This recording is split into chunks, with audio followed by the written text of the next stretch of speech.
Sejam muito bem-vindos. Sou a professora Marta Patrícia e estaremos juntos na nossa aula de hoje. Vamos ver o que temos? Aula 16, revisão e avaliação. Muito bem, vamos à nossa aula de hoje.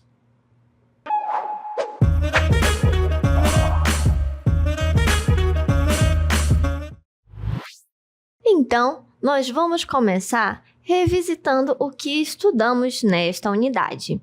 E claro, aqui vamos trazer os principais pontos dos temas abordados.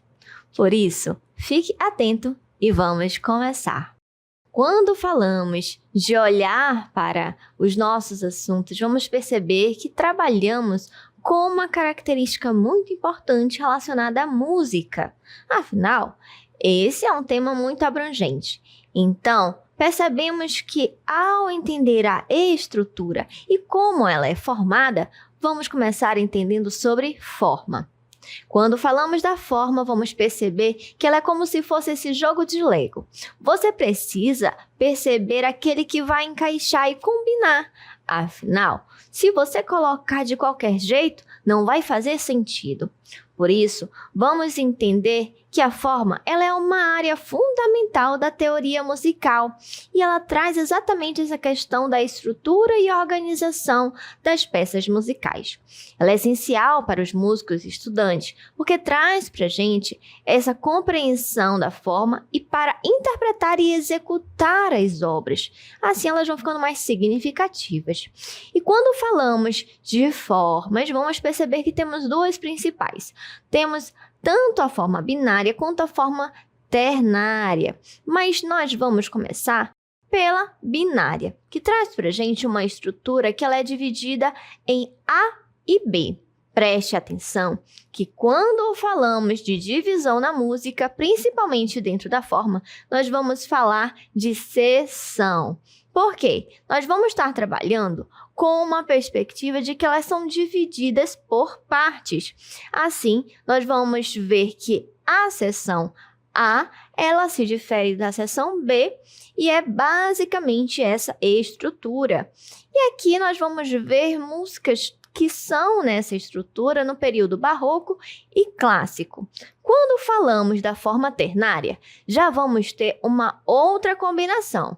Perceba que aqui nós estamos vendo a combinação A-B-A, ou seja, ela tem ali a sua primeira seção, em seguida ela vem com uma que é completamente contrastante e ela volta para a seção inicial. A seção A, ela é repetida.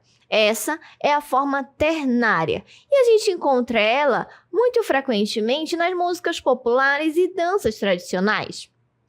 Essas são as duas mais comuns da gente encontrar, mas nós temos uma outra, que ela é mais sofisticada e complexa.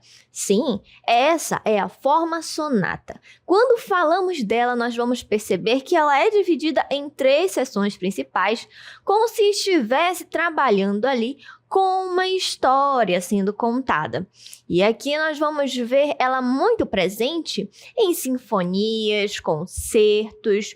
Então, são composições que elas são mais profundas e trazem mais variações na música. E ainda temos a nossa forma rondó. Essa estrutura, ela já vai vir ali com um tema principal. É como se houvesse o refrão e tem as partes diferentes. Por exemplo, quando a gente vê uma estrutura rondó, vamos perceber que tem a seção A, B, A, C.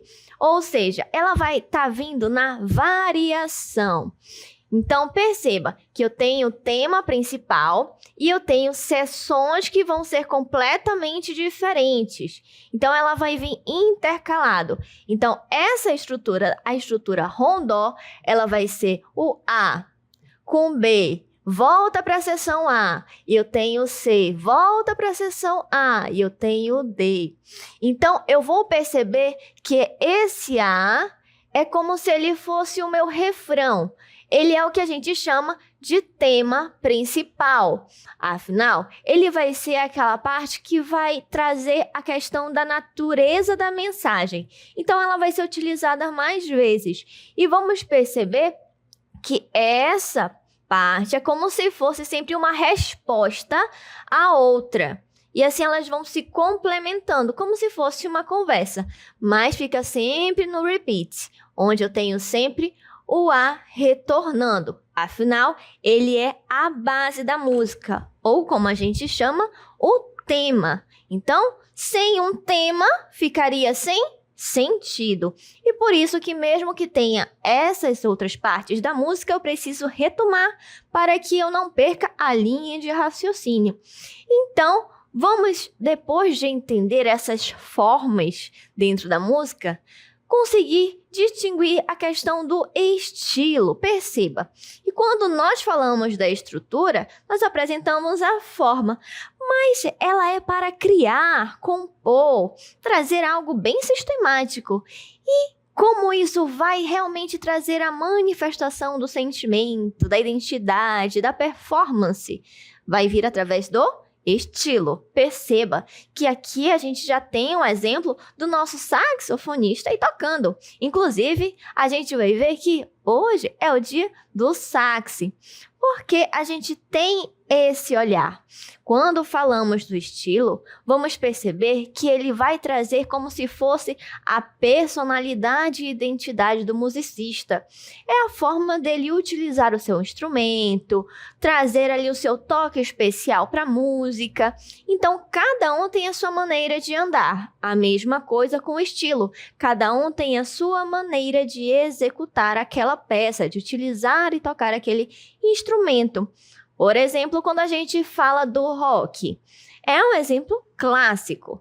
Cada um pega ali a sua guitarra e vai utilizar de uma maneira. Tem aqueles que já gostam de trazer aquela coisa mais punk, que bate na guitarra, que joga no chão. É a personalidade, ele está colocando o seu estilo próprio na música, certo? Então vamos avançando. Muito bem. Então a gente consegue perceber que o gênero, ele traz ali essa questão das características, com ritmo, instrumentação, temas, som, estilo e até a localização geográfica. Traz aqui a questão da época histórica e classe social pelas quais foram compostas ou executadas. Então, pensar em gênero musical é pensar aqui a questão das características inconfundíveis de um grupo de pessoas produzindo música. Por isso que a gente precisa ver que quando falamos de gênero, estamos falando de algo que não é importante apenas para uma pessoa, como, por exemplo, o estilo. Estamos falando de algo que é importante para um grupo, para uma sociedade, como gêneros que trazem ali características sociais, que representam povos, representam uma cultura.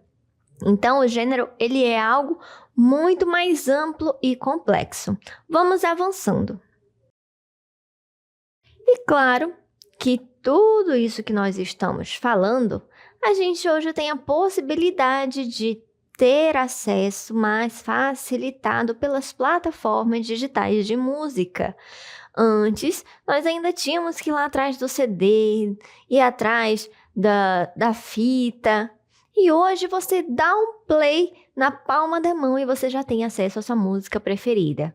Mas tanto para aquele que ouve, que aprecia a música, quanto para aquele que compõe, está mais fácil de divulgar o seu trabalho com as infinitas plataformas que nós temos. Seja no YouTube Music, seja através de outras plataformas, a gente consegue perceber uma disseminação mais fácil das músicas. Então, ela está mais acessível para nós. E vamos agora entrar numa outra arte que também vimos nesta unidade. Quando falamos de expressar, nós vamos começar vendo a questão do teatro.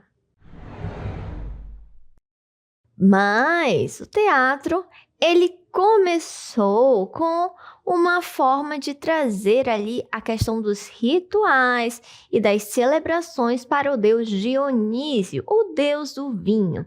Então, eram feitas procissões e homenagens a esse deus. Com isso, a gente vai perceber que teve-se ali uma forma de manifestação que acabou se tornando quase que um festival, onde tinham cultos que as pessoas traziam performances, se fantasiavam, usavam máscaras. Então, aqui a gente consegue perceber que tinha uma liberdade para dançar, interpretar estilos e gêneros teatrais. Falando em gêneros, vamos começar vendo aqui um primordial, a base, a tragédia. Afinal, quando falamos de gênero tradicional do teatro, vamos ver que a tragédia é humana e traz pra gente esse lado mais sombrio, onde ele traz temas que falam de morte e desgosto. E ficou aí com o símbolo da carinha triste, que hoje utilizamos para trazer aí o símbolo do teatro. E claro que esse gênero possui suas características, vejam só. Aqui a gente tem dentro da tragédia essa coisa mais séria, o protagonista que enfrenta grandes dificuldades e possui aquela linguagem mais formal. Traz uma estrutura em que a gente percebe que o desfecho ali é fatal. Começa feliz, mas no final o negócio não fica bom para ninguém. E a presença dos personagens são aquelas pessoas mais nobres, então são reis, príncipes, rainhas, que sofrem o destino imposto por deuses do Olimpo. E nós temos um outro gênero que também faz parte dessa questão do ícone do teatro, que é a comédia, que é essa outra carinha feliz, que traz pra gente já essa representação do humor. Então aqui nós vamos ver que é uma narrativa que vai trazer essa questão de brincar com temas da sociedade. Então traz questões políticas, de relacionamento. E olha só as características. Traz também, dentro dessa questão dos temas, aquele tom mais cômico e utiliza coisas que trazem ali inquietações da sociedade dentro de uma linguagem mais coloquial. Então, a estrutura que compõe aqui a comédia, a gente vai perceber que ela começa ali mais complicada, mas ela tem um desfecho feliz. E os personagens, eles são aqueles mais estereotipados, que a gente já tem aquele olhar que vai fazer você rir, encontrar a comédia, que são coisas que estão mais comuns a nós, coisas mais terrenas. Então, são os pecados capitais, a avareza, a mesquinhez, né? Tudo isso que a gente vê como, de repente, algo sofrido, mas a gente consegue tirar uma graça, ver ali algo que eu possa aproveitar para também rir. Então, a comédia, ela traz essa coisa do ridículo, do cômico, mas também utilizando temas importantes. E vamos ver agora essa questão da história do teatro no Brasil. Olha só, aqui a gente falou dele de forma muito ampla, mas vamos trazer as nossas referências quando isso começou em território brasileiro. A gente percebe que começou com a questão de catequizar os indígenas. Então, aqui a gente vai perceber que o teatro ele era usado como uma forma de ensinar, de tolir, de trazer uma imposição de outra cultura também. E a partir desse momento, surgem as comédias de costume, cujo o propósito era apontar situações do país e levar riso aos espectadores, em que nós temos nomes importantes como Gonçalves Dias, José Pinheiro Guimarães. E o teatro realista no Brasil ele surge em 1855, quando a gente consegue observar que a questão do drama, ele acaba sendo abandonado e vem ali a questão dos conflitos da sociedade. Então, vão começar a trazer questões mais reflexivas para a cena, como a gente consegue observar na imagem ao lado. Aqui, esse teatro realista vai trabalhar com as temáticas sociais da época. Mas afinal, estamos falando de teatro. E o que é a dramaturgia, seu Shakespeare? Vamos perceber que quando falamos de dramaturgia, ela vai ser uma técnica específica. Olha só. Aqui a gente consegue observar que quando falamos da dramaturgia, ela vai ser a escrita do teatro. Então, por meio da dramaturgia, a gente vai perceber uma modalidade textual própria da linguagem do teatro. Afinal, quando a gente vai preparar uma peça, eu preciso entender como organizar cada cena. E a forma de preparar esse roteiro, a escrita, as falas, a linguagem própria do teatro é completamente diferente de um texto corrido. Então, vamos ver aqui as partes que compõem uma cena. Então, a gente começa vendo o enredo, que ele é considerado aquele acontecimento, o conjunto de coisas que vão estar presentes naquela narrativa. Então, também pode ser chamado de trama ou de entrecho, que esse enredo geralmente é organizado em torno de uma ou mais ações. Então, é aquela história preparada, o ápice da história, qual vai ser o problema a ser solucionado, e o diálogo, que ele é composto pelas falas dos personagens. Afinal, não adiantaria ter uma história se ninguém está trazendo ali uma conversa. Então, na hora de escrever, tem o nome do personagem no início e em seguida vem a fala dele. Os diálogos fazem os personagens surgirem dentro do teatro. Então, a gente consegue perceber aqui que é muito importante saber dividir a fala de cada personagem. Afinal, ele vai transformar e dar vida para o texto. Há também falas que pertencem a um personagem específico. São textos mais poéticos, que podem ser também ditos ali de um modo mais distante pelos atores em cena e nem sempre servem para desenhar um indivíduo. Então, dependendo do objetivo, o texto ele vai ser escrito de uma forma diferenciada. E temos ainda dentro dessa escrita a rubrica. Veja só, quando falamos dela, vamos perceber que são elementos colocados entre parênteses, que vai trazer ali a indicação do que vai acontecer na cena. Ela vai trazer realmente a ação. E pode estar colocando até a questão da ambientação, da cenografia, explicando cada coisa, até mesmo coisas da iluminação para aquela situação, de como vai estar arrumada a cena. Um exemplo no texto a seguir, perceba. Temos aqui o diálogo em que tem a colher e o garfo. Percebam que entre parênteses nós temos a ação de que a colher ela precisa demonstrar preocupação. Então essa fala dela ela vai estar preocupada. Ela não pode só falar de qualquer jeito, como se estivesse tudo bem. A mesma coisa com o garfo, logo abaixo a gente vê uma outra ação entre parênteses, que é enxugando as lágrimas. Então ele não pode só estar triste, ele tem que estar muito, muito triste, chorando aos prantos, em condições que o público consiga enxergar que ele está enxugando as suas lágrimas. Então, a ação ou a explicação da cena ela pode vir ali destacada também no texto. E temos ainda o monólogo, que aqui já vai ser uma peça realizada por um único ator no palco. Geralmente, o ator ele interage com a plateia enquanto interpreta. Nem sempre, é só uma possibilidade do que normalmente acontece. E, além disso, o mesmo ator pode dar vida a diversos personagens. Aí, claro, já vai exigir mais desse ator. Ele vai ter que ter uma plasticidade para poder rapidamente conseguir se colocar em um outro personagem. Então, nós conseguimos perceber que muitas são as possibilidades em cena, mas nós ainda temos um outro tipo de teatro, que nós vamos utilizar agora fatos.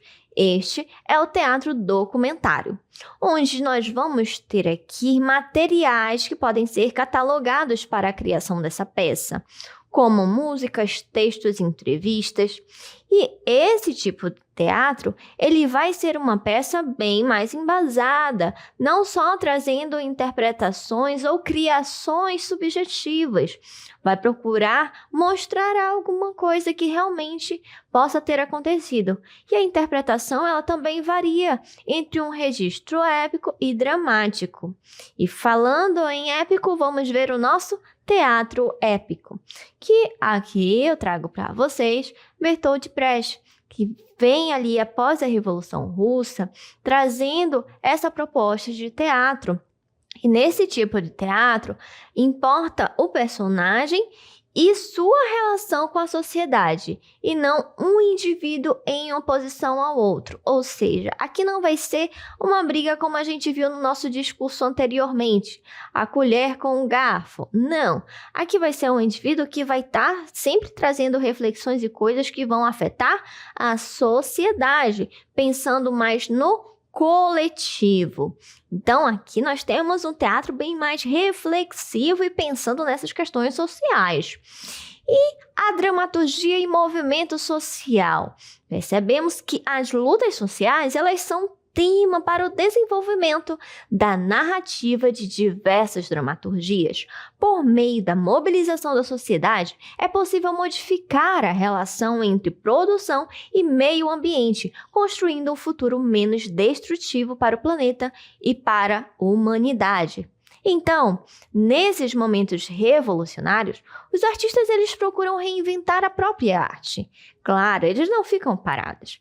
E a imitação da realidade e as formas antigas já não bastam mais. O artista, ele acaba se tornando um criador de novas visões de mundo. Por isso que a gente costuma dizer que o artista ele é visionário, ele pensa à frente do seu tempo, sempre buscando trazer algo que pode estar sendo uma solução para o futuro e refletindo, será que isso que nós estamos vivendo faz sentido? Isso realmente é cabível? Então, o teatro ele pode levar a pensar sobre as desigualdades e os modos de produção da sociedade, imaginando outros mundos a partir da criação e da poesia, que tem essa liberdade, artística que nos traz ter a possibilidade de enxergar aquela mesma coisa com um novo olhar e também tirando do seu contexto e refletindo, fazendo com que as pessoas tenham possibilidade de concordar ou discordar, mas entendendo que tudo pode ser visto com uma outra ótica. E claro, eu trago aqui um exemplo para o nosso contexto amazônico, apresentando aqui a obra Selva Jurídica, que é fruto da parceria da artista suíça Úrsula com o arquiteto brasileiro Paulo. E essa obra, vocês podem observar aí, que tem essa questão do registro, traz consigo essa questão da fotografia, de olhar para a natureza, para a Amazônia. Mas não é um teatro tradicional, ou seja, podemos pensar fora da caixa, como nessa obra, que trata-se de uma instalação em que utiliza-se de vídeos, documentários, livros e exibindo indígenas de grupos daqui, trazendo esse olhar para a luta por uma terra, por uma localização, pela questão das nossas raízes e ter o olhar de valorização para o que já temos. Então, essa obra, ela foi produzida, localizada ali aqui na floresta amazônica, entre a divisa ali de Equador e Brasil. E a gente consegue perceber que os artistas desenvolveram uma extensa pesquisa na região, trazendo ali um território tendo o olhar da nossa diversidade, da biodiversidade, que acaba sendo muito explorado, desmatado. Então, ter a valorização desses recursos naturais que nós temos. Afinal, a arte, ela nos traz esse olhar crítico e reflexivo. Quando falamos de um senso estético, não é apenas eu olhar e dizer que aquilo é belo ou não, mas pensar na mensagem que está por trás daquela obra e o que eu posso aprender com aquela obra. Então, Hoje nós revisitamos algumas temáticas trabalhadas na nossa unidade. E assim vamos chegando ao final da nossa aula de hoje.